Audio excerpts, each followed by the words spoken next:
సంవత్సరాల అనుభవం ఆంధ్ర, తెలంగాణ, కర్ణాటక, తమిళనాడులో లక్షల మంది నమ్మకమైన కస్టమర్ల సంతోషాలకు నిలయమైన మీ నివాసానికి అందమైన చిరునామా. అట్లీస్ట్ విన్నారండి ఎవరున్నా దీని వెనక అనేది ఏమైనా వినిపిస్తుందా కర్ణాటక స్టేట్లో? అలిగేషన్స్ అయితే స్ట్రైట్గా మన వీరేంద్ర హెగ్డే అండ్ ఫ్యామిలీ మీదే ఉంది oh allegations. Okay. You cannot really believe the allegations until it is proven. అంటే ఏంటి వాళ్ళ మీద అలిగేషన్స్? ఆ ఫ్యామిలీ మీద రేప్ చేసి చంపారనా లేకపోతే వాళ్ళ ఫ్యామిలీ సైడ్ వాళ్ళ చుట్టాలు ఎవరో చేశారు అలిగేషన్. రేప్ చేసి అదే రేపు అంటారు, యాసిడ్ బర్న్స్ ఉంది అంటారు, అంటారు. And we're not sure of it. So acid కూడా ఇంత పైచాచికత్వం అసలుకి పైశాచికత్వమా కాదా అనేది unless until we get the report, final report from the cops, okay, we won't be able to judge it. Okay, very sad. We can quote anything కదా. కానీ ఇప్పటి వరకు ఎటువంటి కేసులు ఎఫ్ఐఆర్స్ ఎవరి మీద ఇట్లా మిస్ అయిపోయారు మా పిల్లలు అని చెప్పి ఏ పేరెంట్స్ పెట్టలేదా? కొంతవరకు వచ్చింది అని విన్నాను. అండ్ సౌజన్య కేసు ఒకటి రిపోర్ట్ చేశారు, అది తర్వాత కోర్టు కూడా క్లీన్ చిట్ ఇచ్చింది. Okay. So what would you say? నాకు తెలిసి court is not functioning well, fine. నాకు తెలిసి ధర్మస్థలం మీద ఒక సినిమా కూడా తీయొచ్చు. మరి ఇలాంటి మూవీస్ ఎక్కువ మీరే తీస్తున్నారు కాబట్టి మిమ్మల్ని కూడా అప్రోచ్ అవుతారు after watching this interview. In case వస్తే మీరు చేయడానికి సిద్ధంగా ఉంటారా? నిజం బయట పెట్టడానికి కానీ లేకపోతే ఏం జరిగిందో? If at all, if somebody is offering a character about this movie tomorrow, no, I would say no, because why? నిజాయితీ ఏంటో తెలుసుకోవాలి ఫస్ట్. తెలిసిన తర్వాత ప్రజెంట్ చేద్దాం. Just by, we guess something, we hear something, somebody blames, somebody praises, వాటి మీద ఆధారపడి కథ రాసుకుంటే చేయలేము.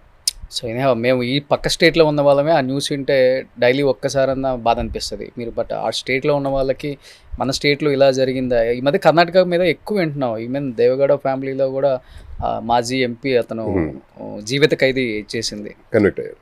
అసలుకి నిజంగా కొన్ని న్యూస్లు వింటుంటే డబ్బున్నోడు అందరికీ సహాయం చేయాల్సిన వాడు, వేరే వాళ్ళకి ఇదిరా ఇలా బతకాలరా అని చెప్పాల్సిన వాడు, సొసైటీకి రెస్పాన్సిబుల్గా ఉన్న పర్సన్సే ఇలా చేస్తుంటే ఎటు వెళ్ళిపోతుంది ఈ సొసైటీ? అసలు అదే అర్థం కావట్లేదు అసలుకి. ఇప్పుడు జీవితాంతం జైల్లో ఉండబోతున్నాడు ఆయన, రేవన్న గారి కొడుకు. రేవన్న గారి కొడుకు ప్రజ్వల్ రేవన్న. అండ్ జడ్జ్మెంట్ వచ్చింది. So justice is served, I suppose. అంటే డబ్బున్నోడు, ఒక పెద్ద స్థాయిలో ఉన్నోడు, సొసైటీలో పదవి ఉన్నోడు అనే అన్ని 100 రీజన్స్ ఉన్నా సో అక్విట్ కాలేదు కదా, పనిష్మెంట్ జరిగింది. That is what is important. అది కూడా ఇంట్లో పని మనిషి 47 years అంట. పైచాచికత్వం, ఇలాంటి పైచాచికత్వం చాలా చోట్ల ఉంది. చాలా చాలా కేసెస్ వింటూ ఉంటాం. న్యూస్ పేపర్స్ చదివితే across India, across the nation ఇలాంటివి చాలా జరుగుతుంటాయి. But when a person who is suppose to be responsible enough in life, మంచి చోట్ల మంచి పొజిషన్లో ఉన్న మనిషి, లేదా సెలబ్రిటీ, లేదా ఒక వెల్ నౌన్ ఫిగర్ ఇలాంటివి చేసినప్పుడు మనకి it reaches more audiences rather.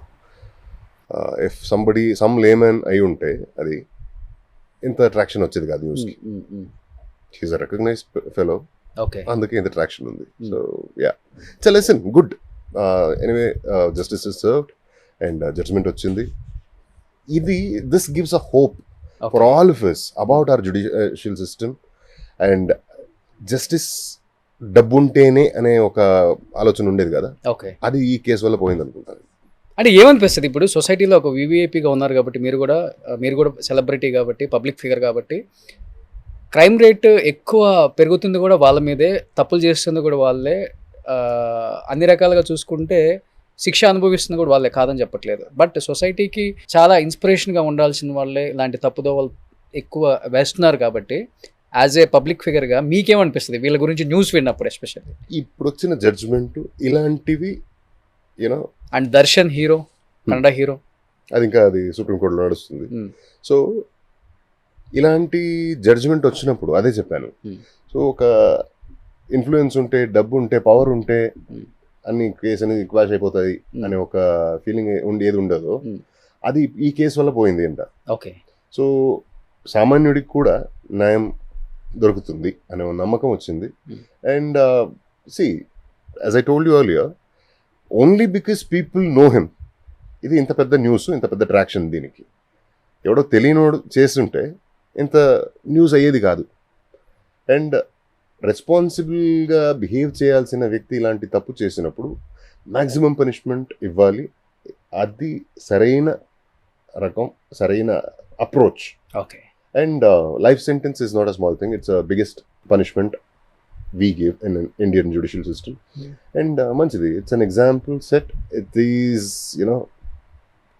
ఇలాంటి తప్పు చేసే ప్రతి ఒక్కరికి ఈ జడ్జ్మెంట్ ఒక సమాధానంగా ఉంటుంది. ఇలా చేస్తే నేను అంత గొప్ప స్థాయిలో ఉన్న మనిషే ఇరుక్కున్నాడంటే నేను కూడా ఇరుక్కుంటా. I'm no bigger than anybody.